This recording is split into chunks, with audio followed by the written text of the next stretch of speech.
Assalamualaikum warahmatullahi wabarakatuh. Salam sejahtera. Salam pendidikan teknologi. Kami dari kumpulan 3, saya Nur Amira Syakina binti Azmi. Saya Ting Wipo. Saya Winnie Ciewuwon. Ingin mempersembahkan aktiviti bercerita dengan teknik puppet.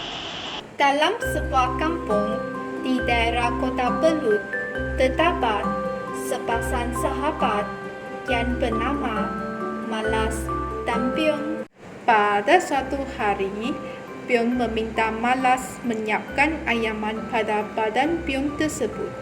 Malas, oh Malas, siapkan anyaman badanku ini. Kata Piong kepada Malas. Sebaliknya, Malas tidak mengendah walaupun Piong merayunya berkali-kali. Aku tidak mahu menganyammu kerana nanti kau lebih cantik daripadaku. Kata Malas kepada Piong. Piong pun akhirnya pergilah ke tempat kawasan tamu mingguan. Ia duduk di bawah sebatang pokok yang rendah. Ia duduk sambil memerhatikan suasana jual beli yang berlaku di tamu tersebut. Seorang wanita tua telah membeli banyak barang dapur, tetapi tidak ada tempat untuk menyimpannya. Sedang ia tercari-cari bako untuk meletakkan barang-barangnya. Ia terlihat Piong yang separuh siap dianyam berada di bawah pokok. Tanpa berlengah lagi, ia menyimpan barang-barangnya di dalam Piong tersebut. Lalu, ia meneruskan aktiviti membeli belahnya kembali. Piong merasa sangat gembira kerana rezekinya telah datang bergolek. Tanpa memikirkan wanita tua tersebut, Piong pun balik ke rumah untuk berjumpa Malas bersama dengan barang-barang yang telah dilongkokkan di dalamnya. Malas, oh Malas, tengoklah apa yang aku bawakan ini. Katanya kepada Malas. Oh, malas aku hendak melayan kau, Biung. Kata Malas. Tengoklah Malas, apa yang aku bawa ini. Nanti orang lain akan ambil barang-barang ini sebelum kau dapat lihat. Kata Piong. Malas dengan rasa yang cukup malas, akhirnya bangun dan melihat Piong. Setelah melihat Piong, Malas cukup terkejut dengan barang-barang yang di bawahnya. Malas cukup gembira, lalu memasak dan mereka pun makan bersama-sama.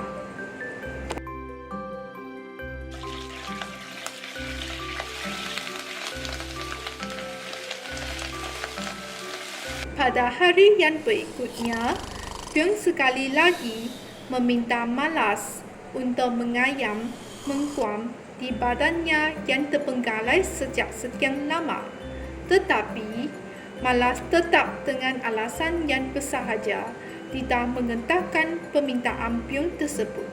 Piong dengan rasa kecewa kerana permintaannya tidak diendahkan oleh Malas. Piong beredar untuk pergi ke sawah melihat orang yang sedang menuai hasil tanaman mereka.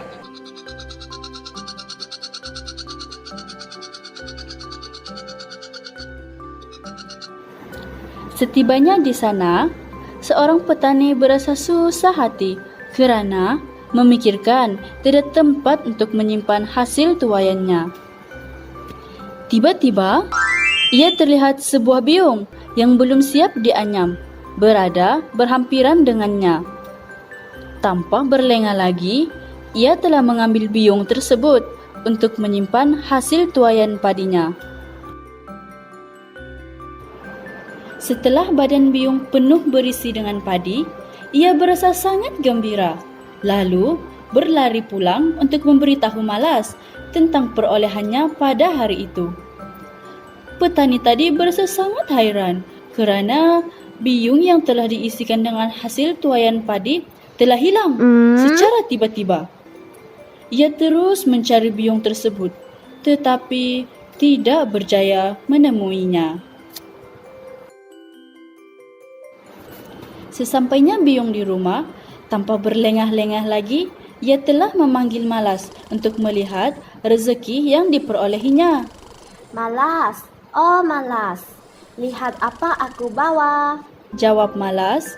Aku malas. Malas tetap dengan sikap endah tak endahnya terhadap Biyung. Malas melihat hasil perolehannya dan akhirnya Malas dengan langkah yang amat longlai bertukar menjadi gembira apabila melihat rezeki yang dibawa oleh Biyung. Pada suatu hari, Biyung mengejutkan Malas yang sedang nyenyak tidur untuk membantunya mencari rezeki pada hari itu. Tetapi Malas semakin menarik selimutnya dan enggan mengendahkan Biyung. Biyung pun berasa susah hati melihat sahabatnya yang semakin hari semakin malas untuk bekerja.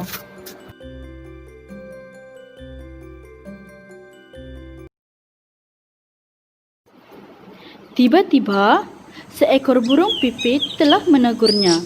Biyung, oh Biyung, mengapa kau bersedih? Sapa burung pipit. Aku bersedih melihat sikap Malas yang semakin menjadi-jadi. Jawab Biyung. Burung pipit bersimpati dengan Biyung dan ia mempunyai rancangan untuk mengubah sikap si Malas.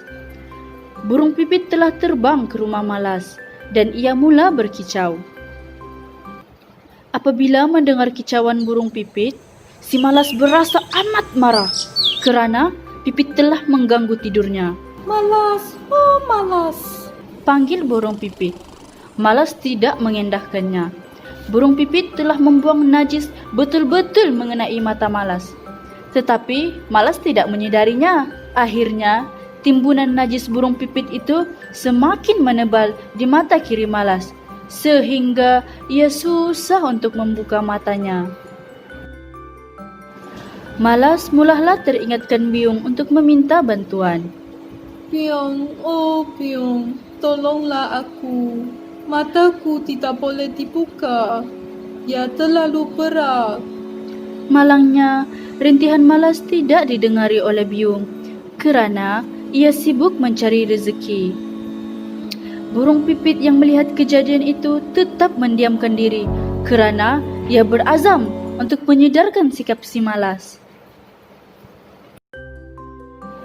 Malas pun mulahlah berjalan sambil menangis, mencari Biyung.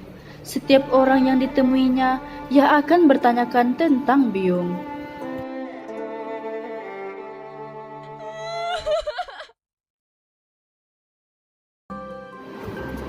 Pada suatu hari, Malas telah bertemu dengan seorang tua yang bernama Adin. Malas telah menceritakan tentang nasib dirinya kepada Adin. Tetapi Adin tidak dapat menolongnya. Malas berasa kecewa terus meninggalkan Adin. Ia berjalan dari satu kampung ke kampung yang lain. Akhirnya, ia telah keletihan dan tertidur di bawah sebatang pokok yang besar. Semasa ia sedang tidur, ia telah bermimpi bertemu dengan seorang tua yang mempunyai rambut yang putih. Ia telah menegur sikap Malas yang tidak mau berusaha. Mata kirinya tidak dapat dibuka kerana tahi lalat telah tumbuh diikuti dengan bulu yang lebat. Tahi lalat itu akan hilang sekiranya si Malas mengikut petua yang diberikannya. Orang tua itu telah menyaran Malas agar mencari sebiji buah labu yang berwarna biru dan memakannya. Apabila tersedar dari tidur, Malas mendapati benjolan di mata kirinya semakin membesar diikuti dengan bulu yang amat lebat. Ia pun berasa susah hati dan teringat tentang pesanan orang tua dalam mimpinya. Tanpa berlengah lagi, Malas telah mencari buah labu biru ke seluruh pelosok kampung. Pada suatu hari, Malas telah sampai ke sebuah kampung yang mempunyai sebatang sungai. Malas berasa hampa kerana hasratnya untuk mendapatkan labu biru tidak kesampaian. Malas berehat di tepi sungai itu untuk menghilangkan rasa kecewanya. Sewaktu sedang berehat, ia telah ternampak seekor semut hitam sedang berusaha untuk mendapatkan cebisan buah rambutan. Pada mulanya, semut hitam itu tidak berjaya dan terpaksa mencuba berkali-kali sehinggalah cebisan buah rambutan berjaya diperolehinya. Semut itu mengheret cebisan buah rambutan itu perlahan-lahan sehingga menghampiri sarangnya. Apabila melihat kejadian itu, si Malas terfikir tentang usahanya untuk mendapatkan labu biru bagi mengubati matanya. Ia perlu berusaha dengan lebih giat lagi tanpa mengenal erti jemu. Ia harus mencontohi sikap semut yang tidak mudah berputus asa. Si Malas akhirnya meneruskan perjalanannya untuk mencari labu biru.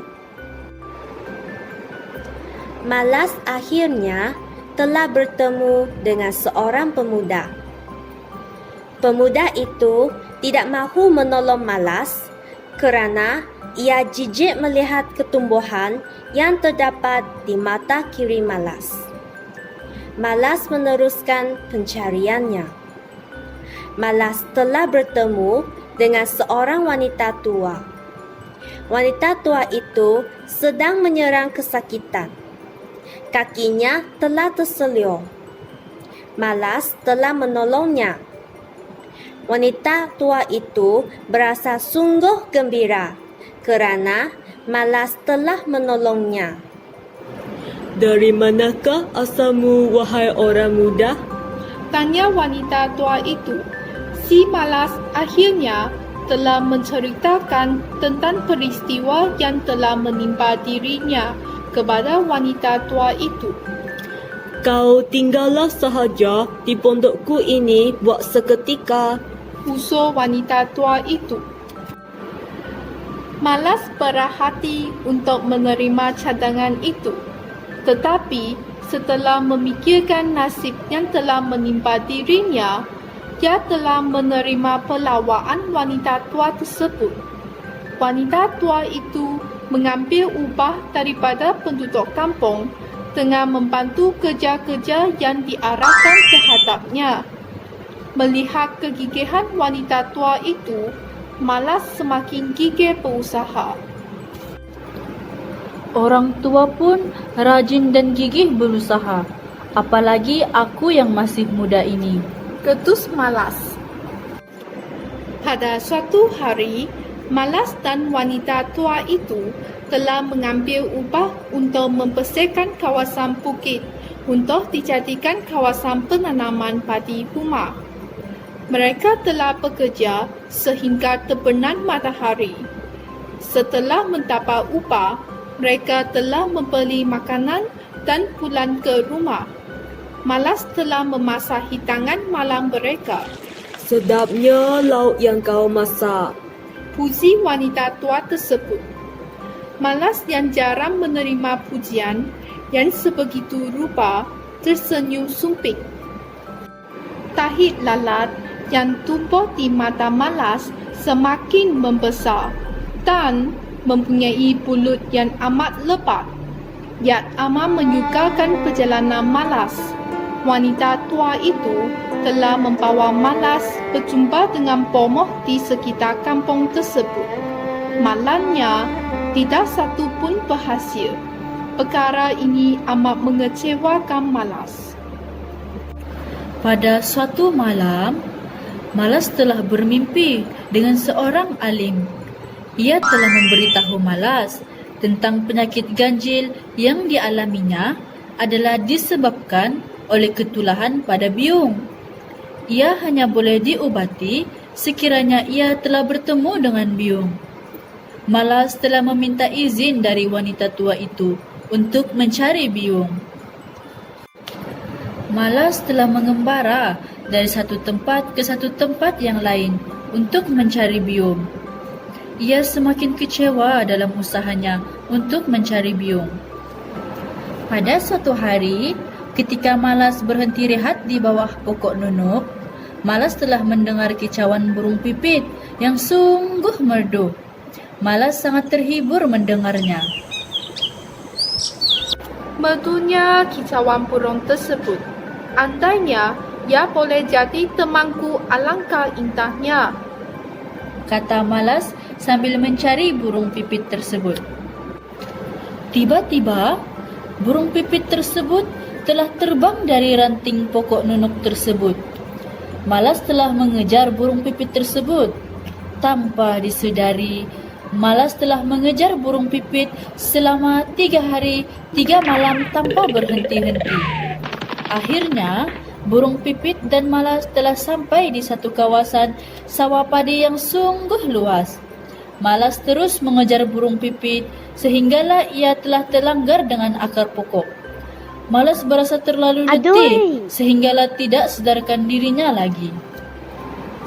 Apabila tersedar, Malas mendapati dirinya berada di dalam sebuah maligai yang sangat indah. Malas menjadi hairan dengan keadaan dirinya. Tidak lama kemudian, seseorang telah menegur Malas. Kau tidak mengenaliku lagi, Malas? Malas terkejut kerana ada orang yang mengenalinya. Oh, rupa-rupanya kau biung. Malas terlalu gembira bertemu semula dengan biung. Biung telah menceritakan kisahnya sehinggalah ia menjadi seorang yang kaya raya. Bagaimana kau boleh berada di sawahku? Soal biung. Malas pun menceritakan peristiwa yang dialaminya selepas pemergian biung dan penyakit ganjil yang dialaminya. Kau lihatlah tahi lalat di mataku ini. Rayu Malas kepada biung. Biung merasa sangat hairan tentang tahi lalat yang ditunjukkan oleh Malas, kerana ia tidak nampak walau setitik pun tahi lalat di mata Malas. Tahi lalat yang tumbuh di mata Malas telah hilang dan ini menyedarkan Malas tentang perbuatannya dahulu. Malas telah meminta maaf terhadap perbuatannya dahulu. Maafkan aku, biung, Ucap Malas. Sudahlah, Malas. Kita hidup di dunia ini mesti rajin berusaha agar hidup kita sentiasa diberkati Tuhan, Kata biung kepada Malas. Yang terima kasih.